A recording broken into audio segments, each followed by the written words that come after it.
January 1990, Portland, Oregon. A young woman disappeared after playing a game of pool with some men at a local bar. Days later, her body was discovered, the victim of a brutal rape and murder. But there were no clues as to the identity of the killer. We didn't get a lot of reports about someone missing that turned out to be a homicide. What looked like an isolated murder became the first in a string of grisly killings. One of the worst serial crimes in Oregon's history. If there was a level of horror, it was that this man appeared to kill for entertainment. As well as the police, others also chronicled the investigation on film, on paper, and on tape. Through their lenses, they captured the story of the happy-faced killer.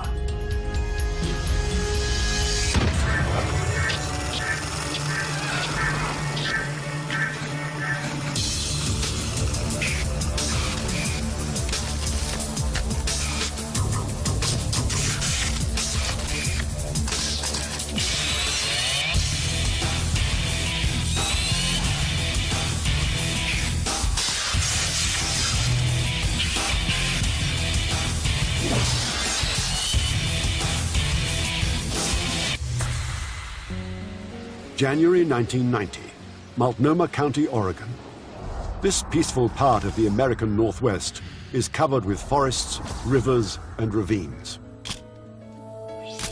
The central part of Multnomah County is the city of Portland. And when you get about 12 miles east of Portland, you get into what is known as the Columbia Gorge, which has been designated as a scenic area. It's got a lot of evergreen trees, a lot of hills and mountains. It's a very pleasant area. Despite being one of the largest urban centers for the region, Portland enjoys a low crime rate.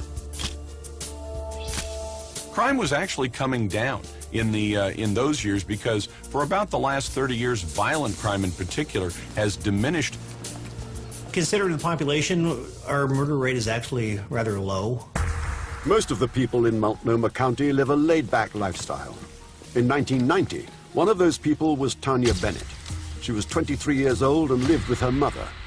Tanya was described by her friends and family as a free spirit. My understanding is that she was a very friendly type person. She would approach people that she didn't know and strike up conversations. The 21st of January. It was a damp day in Portland. Tanya grabbed her umbrella and bag and went to the B&I Tavern near Interstate 5, hoping to meet up with some friends. She met a group of men who invited her to play a game of pool. Hours later, Tanya left the bar, possibly with one of the men that she'd been playing pool with. I think she got attracted to going to bars and drinking because it was a way she got reinforcement for her personality. She was, by all accounts, a very nice young woman, but unfortunately she also had a habit of leaving places with people, with men, and there were people that knew her that were concerned about that behavior. When Tanya didn't come home the next day, her family became concerned. There was a strong feeling that maybe she had just wandered away, and I think initially there was some serious doubt whether she'd met with any foul play. The 23rd of January. After 2 days, Tanya had still not turned up. But the investigation into her whereabouts was cut short when a local student made a gruesome discovery. Tanya Bennett's body was found out in the Columbia Gorge off of the scenic highway out there. Her body was actually observed down in the woods in a hairpin turn, laying in the woods in the brush. And she was observed by an individual who was there, and then they called the police. The police secured the crime scene and began the detailed work of photographing and collecting evidence. Based on the position of the body, the police determined that the actual murder was committed at another location. She had one arm that was in a raised position. There wasn't a lot of blood or any of that sort of thing because she hadn't been murdered at that location. Crime scene investigators would have looked to try and determine where her body was taken from and where it was dropped, and so they would They would look along that path trying to find any objects that may have fallen out of anybody's pockets. Detectives did not find any billfold or purse or any identifying objects. One significant clue was discovering that a section of Tanya's jeans had been ripped out and removed, possibly as a souvenir for the killer. Apart from this, the crime scene provided little in the way of hard physical evidence. It's very difficult to collect good physical evidence from a dump site because that's not where the murder occurred. It may have been that the victim was transported in a trunk or a car, and so the individual might stop right there alongside the road, push the body out, and be on their way. So there's really no other associated evidence right there at that scene. The body of Tanya Bennett was carefully removed for a full autopsy. Her body showed obvious signs of trauma from being beaten, and the marks around her neck indicated possible strangulation. I attended Tanya Bennett's autopsy in January 1990, collected physical evidence, the clothing items she was wearing. I collected tape lifts from her body. Those items then were brought back to the laboratory from the medical examiner's office, where I then was tasked with conducting examination of those physical evidence items. The autopsy revealed nothing that linked Tanya Bennett directly to her killer. The lack of evidence made it difficult for the authorities to identify the body. It was only after a news report of the discovery that a positive identification could be made. It was after some media coverage that Tanya Bennett was identified because I believe her mother came forward and said, "My daughter's missing."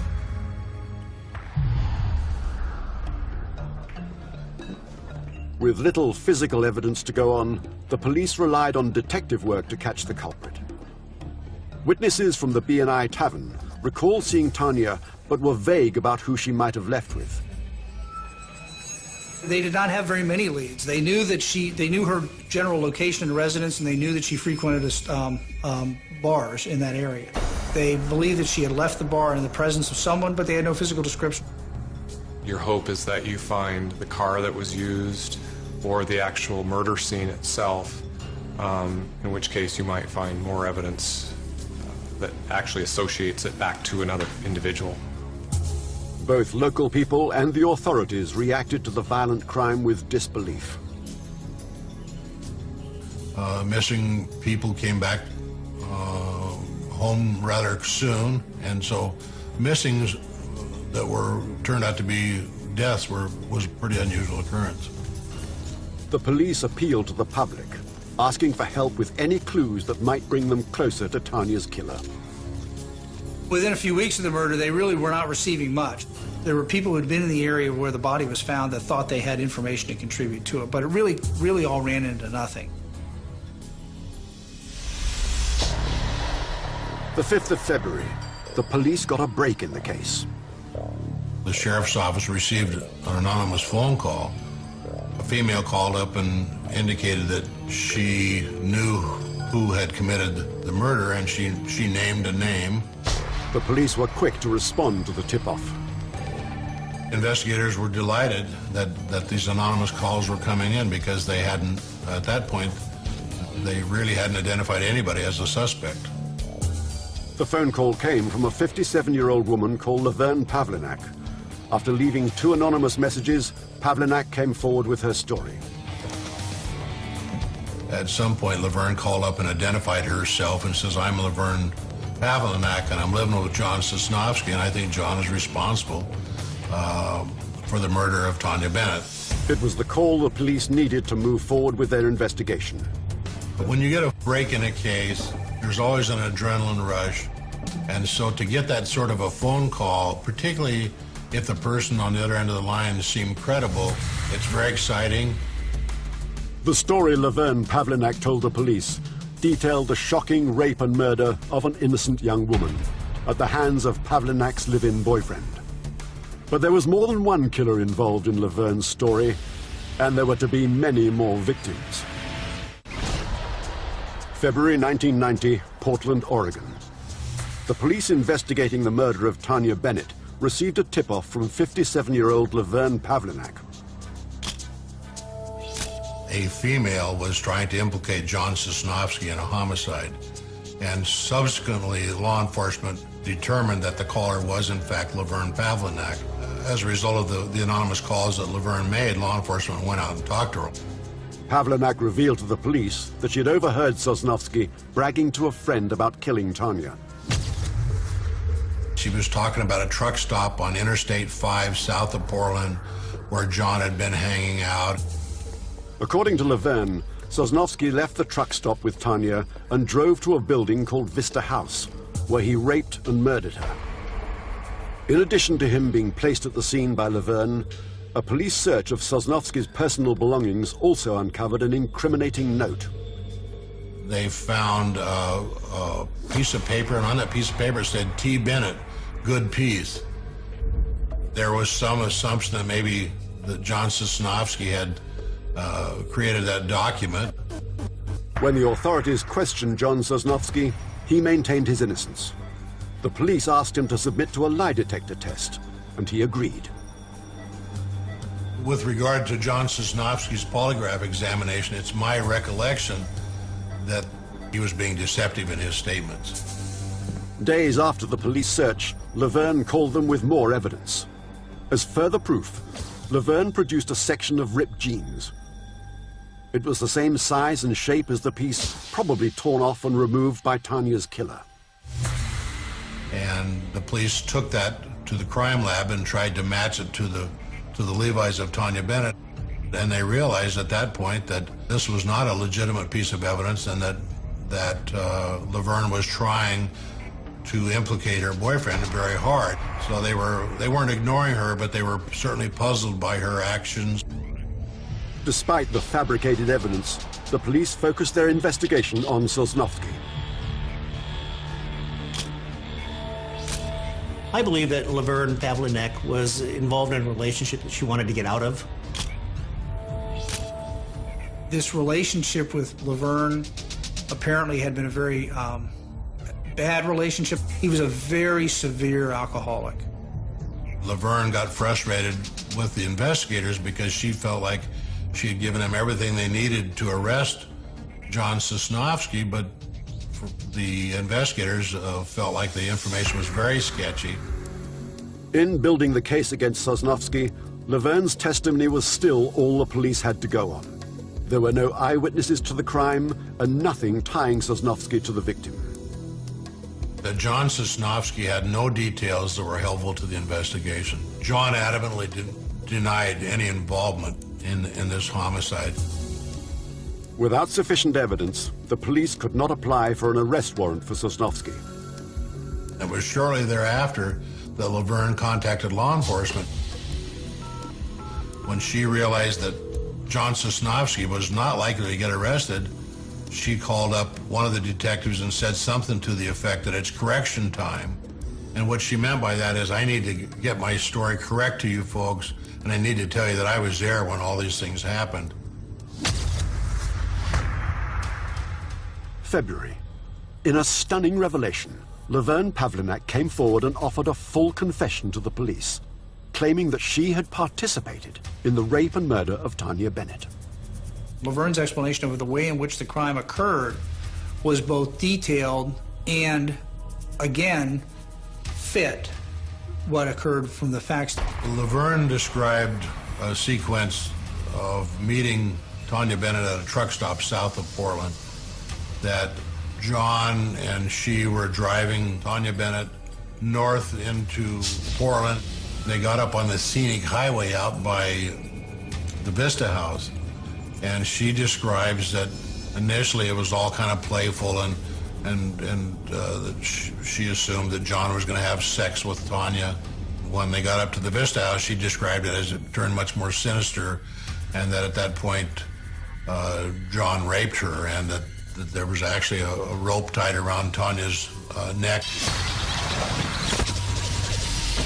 Including her strangling Tanya while he's beating on her, while John's beating on her. And then they load the car, they wrap her up in this stuff and they take her down and they throw her out on the side of the road. The police found it difficult to believe that the 57-year-old woman was capable of such a heinous crime. After she confessed, she looked like everybody's grandmother. She was very soft-spoken, a very mild-mannered, pleasant woman who had not led a life of crime. So it was a real puzzle to the investigators when she started trying to say that she was involved in a homicide. To ensure that Laverne was telling the truth, the police devised a plan to test the validity of her confession. The detectives investigating this case took Laverne for a drive, and they said, okay, Laverne, tell us where you dumped the body, where you and John dumped the body. She was placed in the back seat. They watched her very carefully so that she couldn't observe the odometer, because it became common knowledge that this body had been dumped a mile and a half from the Vista house. When she got out to the area where the body was dumped, she got out of the car and pointed to the exact spot where this body was dumped. And that was presented to us by the detectives, that there's no way in the world anybody could have found that body. Up until that point, it was very difficult to believe that she was involved in a homicide. And when she did take him to this dump site, it was really hard to discount her story. Armed with this information and Laverne Pavlinak's confession, the police had enough evidence to apply for an arrest warrant from the prosecutors. And at that point, this was all on tape.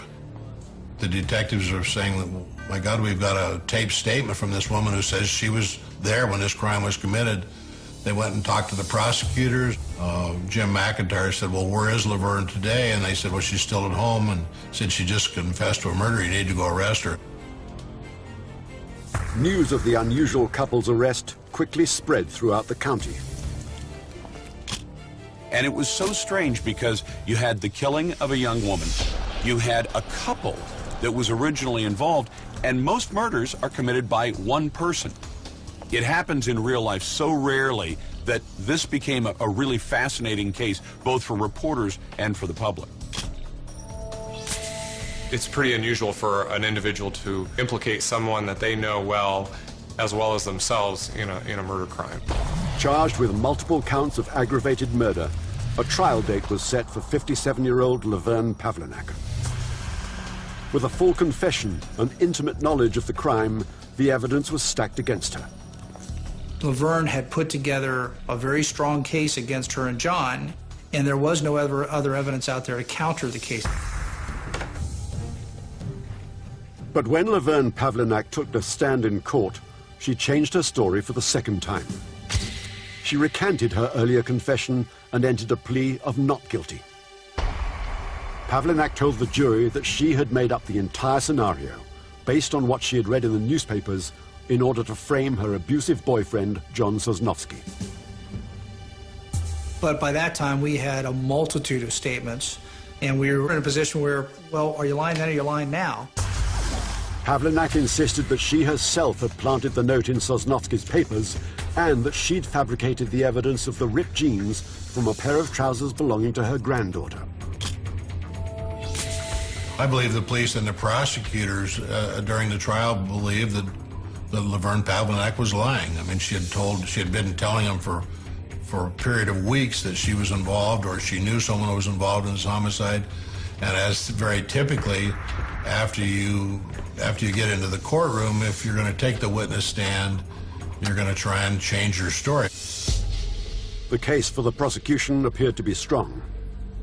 We had her taped confession, and you betcha we played it. I played it over and over again. Can't have a standalone confession is not sufficient to convict anybody.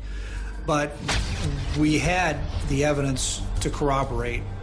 Facts were that she actually was holding, the rope or the cord to strangle Tanya with.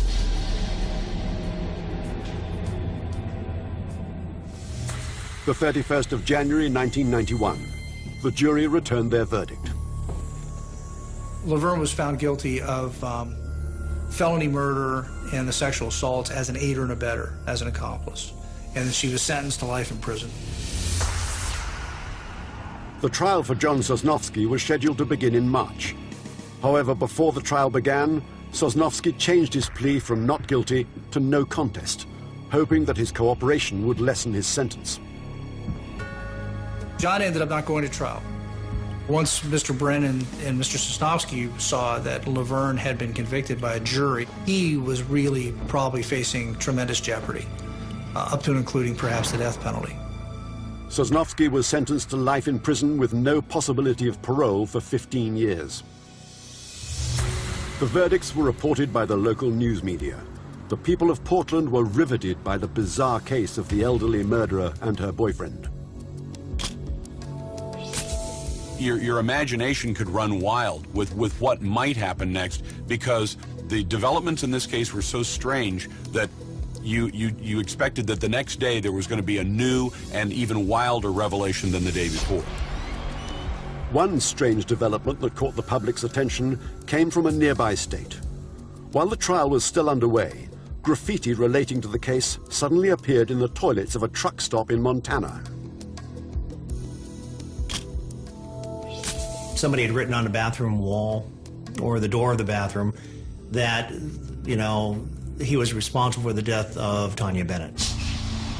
News of the graffiti was brought to the attention of the authorities in Oregon. The police dismissed it as a hoax. What the officers thought when these writings started appearing was that there was some crackpot out there that was trying to claim credit for a homicide. The trial had publicity. Everyone knew what was going on as far as the local area. Anybody traveling through would have known that there was a woman on trial for killing these two people. And all you need is some yahoo in a truck stop to write something down. We have no idea who it is or where it came from. The judge hearing the case ruled that the graffiti was inadmissible evidence. On the 25th of March, Laverne Pavlinac began serving her sentence. The case appeared to be closed. She was sentenced for a murder, and Laverne was not a young woman. Everyone assumed it was a life sentence for Laverne. March 1994. 3 years after the conclusion of the Tanya Bennett trial, an anonymous letter arrived at an Oregon courthouse. The initial letter that was sent to the Beaverton courts in Oregon was somebody claiming responsibility for the death of Tanya Bennett, indicating that they had strangled her and dumped her body. It was a handwritten letter. The handwriting on the anonymous letter was similar to the graffiti found in the Montana truck stop. But the most baffling aspect of the letter was how its author had signed off. It was signed with a happy face, but no name. A few weeks later, a second letter arrived at the local newspaper, also signed with a happy face. That detailed the murder of 5 different women in different parts of the country. The tone was very mocking in the fact that he wasn't going to turn himself in. I think he was enjoying it. If these letters were real, the police had to face the possibility that the wrong people had been convicted of Tanya's murder. Worse still, it would mean that the happy-faced killer was still on the streets and seemingly determined to kill again. 1994, Portland, Oregon. Laverne Pavlinac and John Sosnowski were in prison for the rape and murder of Tanya Bennett. 3 years after their conviction, anonymous letters began to arrive, first at an Oregon court and then at a local newspaper. There was a letter that was sent to a newspaper columnist by the name of Phil Stanford. That was simply signed the happy-faced killer. There was an admission in there that he was the one responsible for killing Tanya Bennett and that the people that were in jail did not do the killings. At first, the police decided that the letters were a hoax, probably written by an associate of the accused in an attempt to get them out of jail. It was probably a friend of John Sosnowski's that might have been in jail with him that might have written that, trying to throw investigators off track. I didn't think anything of it beyond it was a curiosity. It makes for great conspiracy theory. It makes for great newspaper columns, but it doesn't make for any evidence or anything to move forward on. We've done a full trial with Laverne and a plea, by the way, of John Sosnowski. That was all based on evidence, procedure, and law. Now we have this anonymous letter that comes in, no evidence to support anything that's being alleged by the supposed killer that's on the loose. The letter to Phil Stanford not only included details about Tanya Bennett, but also about 4 other women who the author claimed to have killed, including specific locations where he'd disposed of the bodies. What the Oregonian newspaper did at that point was assigned an investigator or assigned a reporter to it to go out and talk to different agencies and see if, in fact, they did have bodies at these different locations. Some of those bodies that were identified in the letter, or locations that were identified in the letter, were actually ongoing investigations that had stalled for whatever reason. Included in the letter were details about the killings not made known to the public. For example, one of them indicated that he stepped on her neck to make sure she was dead. Another one indicated that there was a big-breasted blonde that he had killed. Another one indicated that he tied her with duct tape. All of these things were information that only the killer or the investigators on the case would know. People were horrified. People were absolutely horrified that you would have a man who would take lives and then effectively brag about taking those lives, sign his notes with the happy face, and effectively make fun of the authorities as though, ha ha ha, you can't catch me, I'm the happy face killer. You know, the smiley face that probably has been drawn by 1,000 little girls, here's this little smiley face, this simple little symbol, and it's been chosen by a killer. With news of a possible serial killer still at large, there was considerable pressure on the police to sort out the facts in this increasingly confusing case and to ensure that the public was safe. They did not have a lot to go on. We had nothing to connect all the dots with all these investigations. We knew there were bodies at different locations, but we had no common thread that ran through all of them. We had no physical evidence that we could take from one to another case. The 11th of March, 1995. The body of 41-year-old Julianne Winningham was discovered on a heavily wooded riverbank near the Columbia River. The discovery of another victim, killed and disposed of in a manner almost identical to Tanya Bennett, might prove to be the common thread that the investigators needed to connect the murders. She was naked with her back against underbrush that kept her from rolling downhill. So it was obvious that she hadn't walked there, and the fact that she was naked suggested that she'd been dumped there. Crime scene investigators secured the scene and began to collect evidence.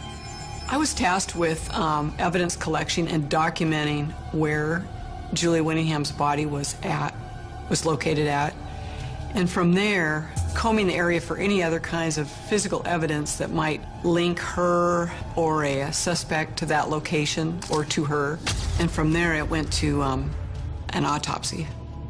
She had on her face and around her neck little bits of tape residue that we immediately suspected tape or duct tape had been over her mouth. With the late afternoon sun disappearing behind the trees, crime scene investigators were losing precious daylight. They decided to remove the body for further examination. Her body from there was moved to the Clark County Medical Examiner's office, where it was examined by the forensic pathologist for other signs of evidence. There was a sexual assault evidence collection kit that contained various samples, some of which were swabs taken from Julie Winningham, and there was also a vial of blood that was taken from Julie Winningham at autopsy. The results of the autopsy revealed that Julianne had been raped and murdered. The cause of death was strangulation. Once Julie was identified by her fingerprints, a number of detectives went out to try and contact her family or any known associates. I believe the Clark County detectives' leads started bearing fruit when they determined who Julianne Winningham had been dating, and I think that's was their big break in this case. Julianne Winningham, according to her mother, had arrived at her residence previously, probably about 2 weeks before, 2 o'clock in the morning. She had this humongous person with her who she identified as Chris at the time. We didn't know who Chris was. All we knew was that he was a long-haul truck driver. The police learned that the large trucker Julianne Winningham had been dating had helped Julie sell her car. When the detectives retrieved the bill of sale, they noticed a crucial detail. The name at the bottom of a witness to the bill of sale, to make it more legal, was Keith Hunter Jesperson. We ran his name through our computer system. We did not come up with a match, and we did not have any criminal history that we were aware of. It could have been another dead end. Looking back on it, I realize now it was an extremely important part of the investigation, an extremely important break in the investigation, if you will. Keith Jesperson was reported to be a long-haul truck driver, and he drove for a company that operated in a number of different states. So he was going to be difficult to contact to question about Julie. So that required the assistance of the company that he worked for. They were extremely cooperative. The trucking company itself was able to give us information about where he was going to be delivering his next load at. In fact, he was in Chicago at the time and said that he was going to be in New Mexico the following Monday. So we flew down to New Mexico ahead of him. Detective Rick Buckner asked the haulage company to get Jesperson to pick up a load from a local fairground. Buckner and two other detectives were waiting for him when he pulled in. I think he was stunned. I think he was shocked that we'd come all the way from Washington to talk to him about a case that we were working on. Color drained out of his face. You could tell he was surprised that we were there. The detectives took Jesperson to the local county sheriff's office to obtain blood and hair samples. In an interview that lasted over 5 hours, Jesperson admitted to being a former boyfriend of Julianne Winningham, but he denied any knowledge of her death.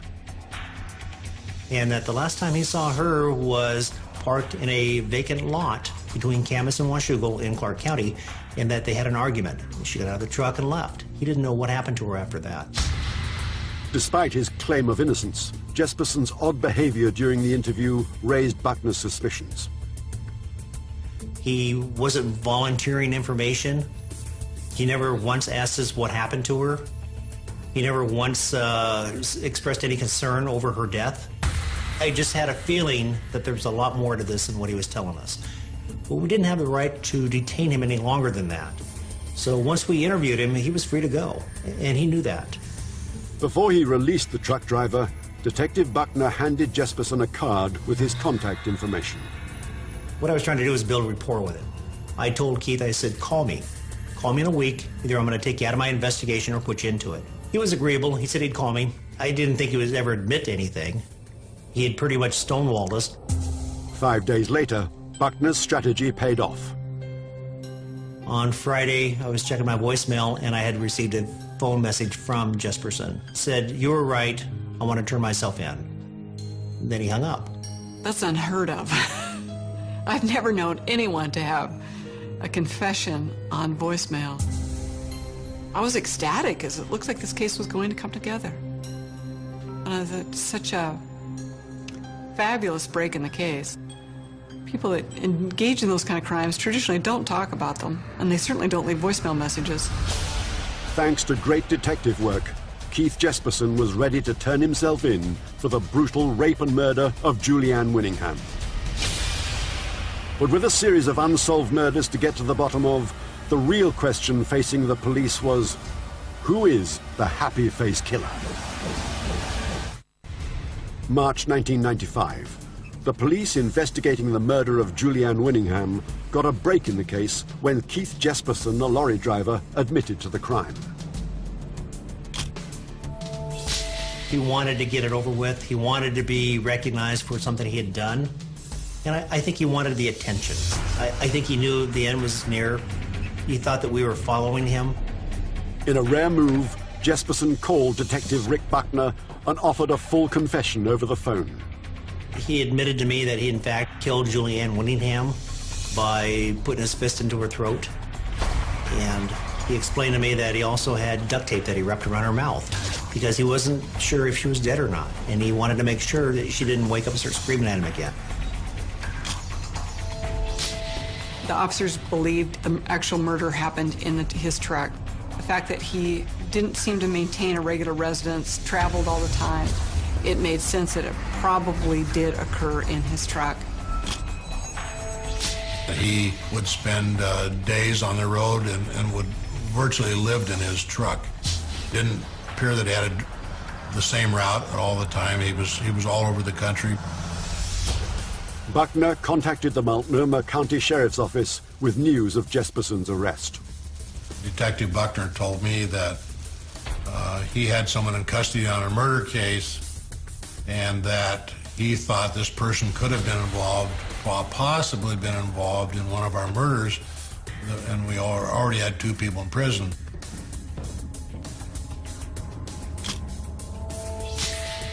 The first time I met him was in the Clark County Jail. I mean, he's a big guy in stature, very soft-spoken, very, very straightforward appearing, looks you right in the eye, you know, can joke with you. The day I met Keith Jesperson, it was like meeting a big farm boy. He did not have the usual trademarks of criminals that I was very used to dealing with. In addition to the confession, detectives retrieved a letter that Jesperson had written to his brother. I did tell him at one point, I said, Keith, I said, you owe it to your family to let them know what happened before they read about it in the papers. He said, Rick, he says, don't worry about it. He says, I've already sent my brother a letter. We recovered the letter from his brother and turned it over to us. The letter was, in fact, an admission that he had killed 8 women.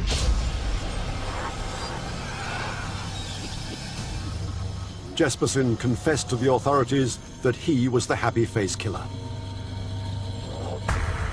The first victim was clearly identified in the letter as Tanya Bennett. Forensic experts compared the letter to Jesperson's brother with those from the happy face killer. We were able to obtain some DNA that subsequently was matched to Keith Jesperson off of one of the letters. The fact that both letters were written by the same person was extremely important because the first letter had identified the different victims of the different cases that we were investigating at that point.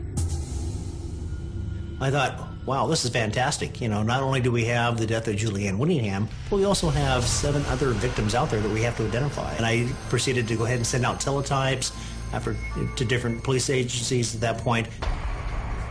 With the happy face killer in custody, word of Jesperson's arrest spread across America. We had a lot of inquiries from other agencies. We had other newspapers that were trying to get in here and get a story.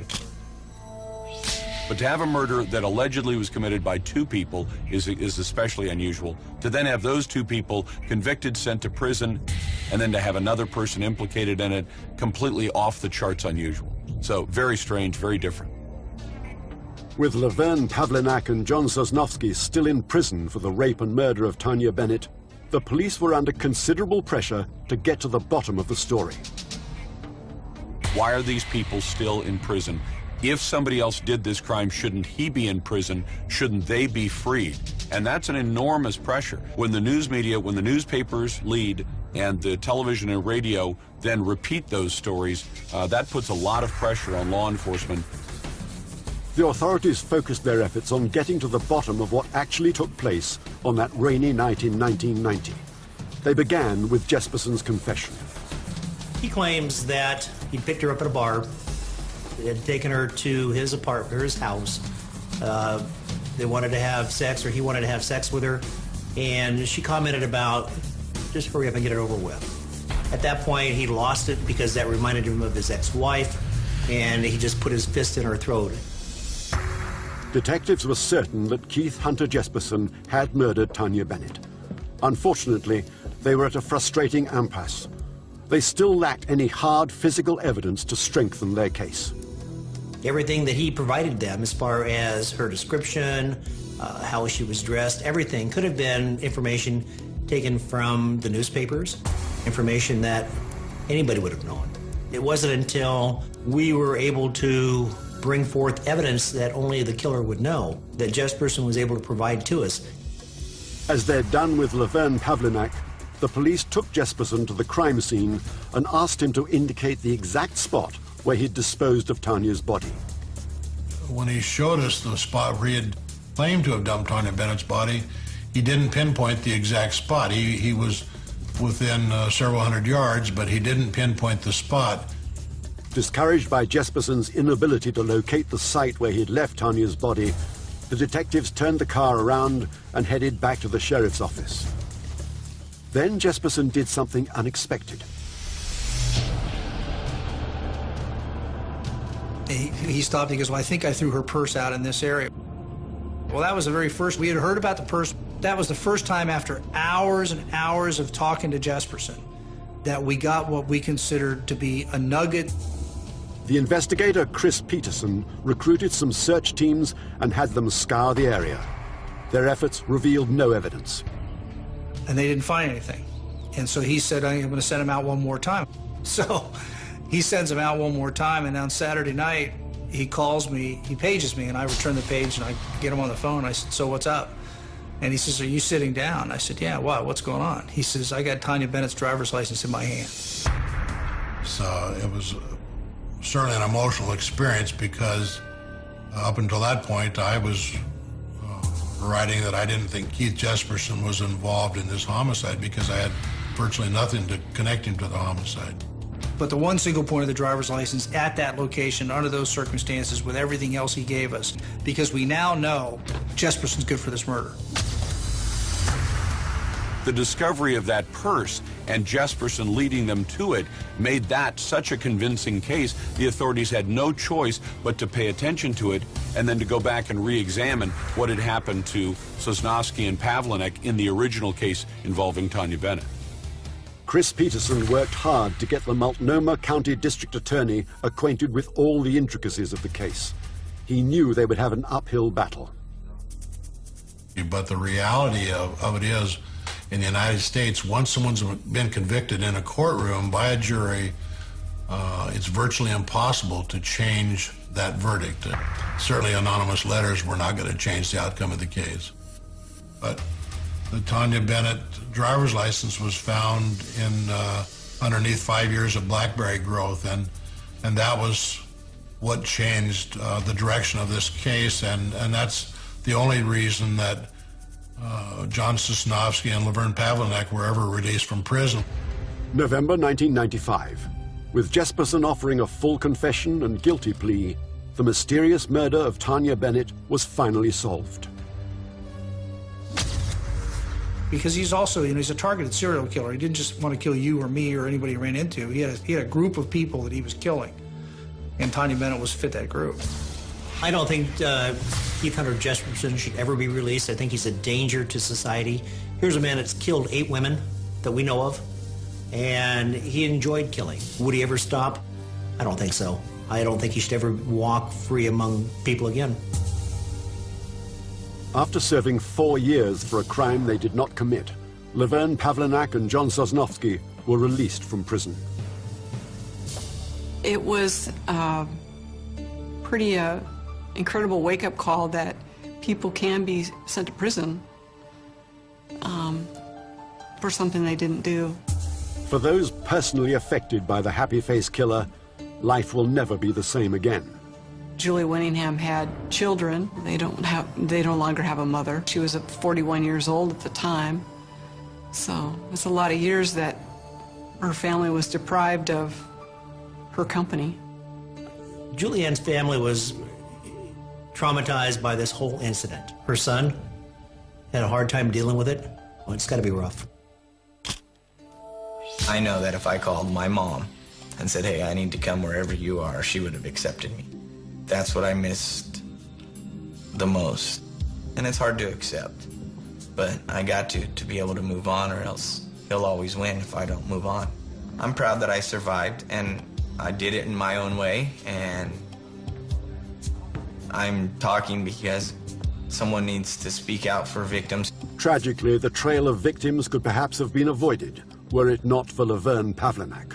When Laverne Pavlinek lied and constructed this whole case against John Sosnovsky, the investigation of the death of Tanya Bennett stopped. Who knows what would have happened if Laverne Pavlinek would have never chosen to lie and stepped into that case. More all-new crime stories at the same time next week. After the break, a truck driver killer and the cutthroat world of country music. 2 more crimes for the cold case detectives.